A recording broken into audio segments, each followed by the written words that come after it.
another video on Manga Kid TV. It's not another segment that we usually do that we already got, the different segments predetermined, right? This is new. We're going over an SBS. This is SBS 105. We usually don't do this, but I want to start doing it.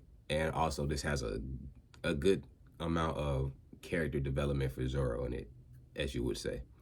So, first plot point, not relating to Zoro, is Tama is confirmed to be part of the Kurozumi clan.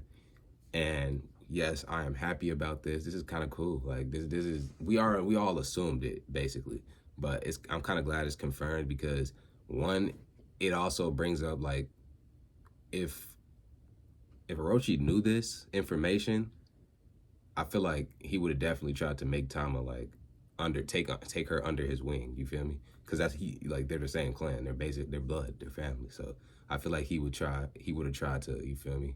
But him not knowing that ended up actually turning his own blood against him and changing the tide of the war low key, if we're being honest. But I'm glad that she is, she's a good person and a good-hearted young woman. Because now the Kurozumi clan gets to live. Oh, he also confirmed, Oda also confirmed that when he said Kurozumi was meant to burn, because I know it's like, wait, if Tama's a Kurozumi, wasn't he already talking about her? No, he confirmed that when she said that, she was only specifically talking about Orochi. And I guess in context, everybody knows that in Wano. Everybody knows that she was specifically talking about Wano, because I feel like Tama would have felt some type of way about that specific speech. But other than that, this is where we move into Zoro territory. So Zoro and Kuina are confirmed to be distant cousins. I really wish that was like, I feel like what's his name? Kuina's dad knew that shit. So he wouldn't, you feel me? Like, I feel like he knew that because there could have been a future, a very, very complicated future ahead of them. Like, but other than that, yeah, so they're cousins, and then this is where we start to get into like how the family tree came to be. So 55 years ago, Shimosuke Kazaburo, the man who was explaining to Zoro about cursed blades and how it's not that they're cursed, they're just meant to kill and they're very good at doing their job type shit. So he created Emma, gave it to Odin when he was 4, right? After that, he ended up sailing out of the land of Wano with 25 other people, including Ushimaru's sister, Furiko, right? And a carpenter named Minatomo. So basically, Furiko, Ushimaru's sister, is Zoro's grandmother, right? So that means that Ushimaru is Zoro's grandfather, not his uncle, not his dad, none of that, right?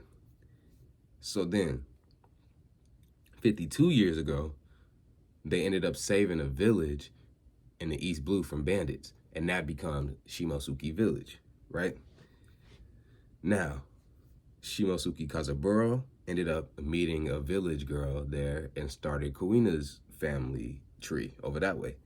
And then Furiko met a random village swordsman who ends up being Roronoa Penzaro, right? And Penzaro is Zoro's grandfather.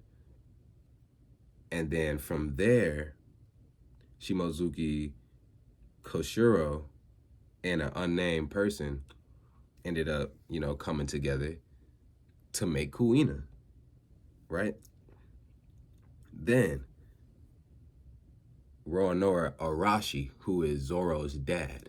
Roronoa Arashi is the direct son from Furiko and Penzaro, right?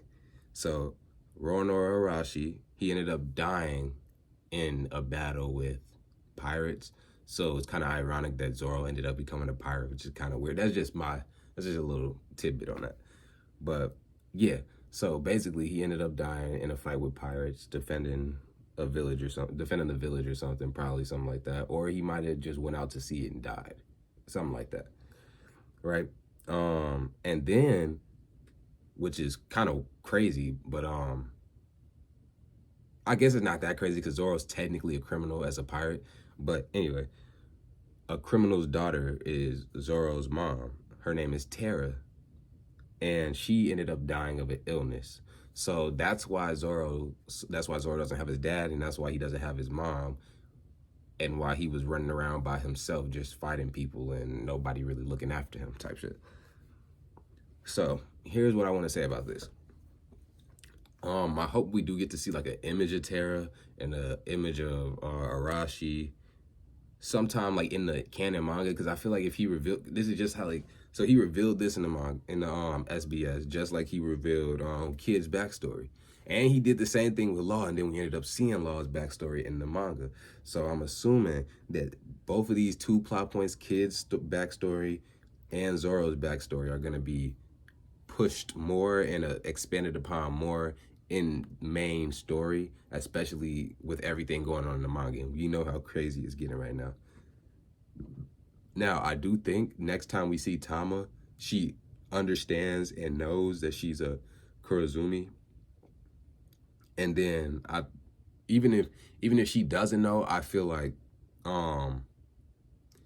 Momo's family will know.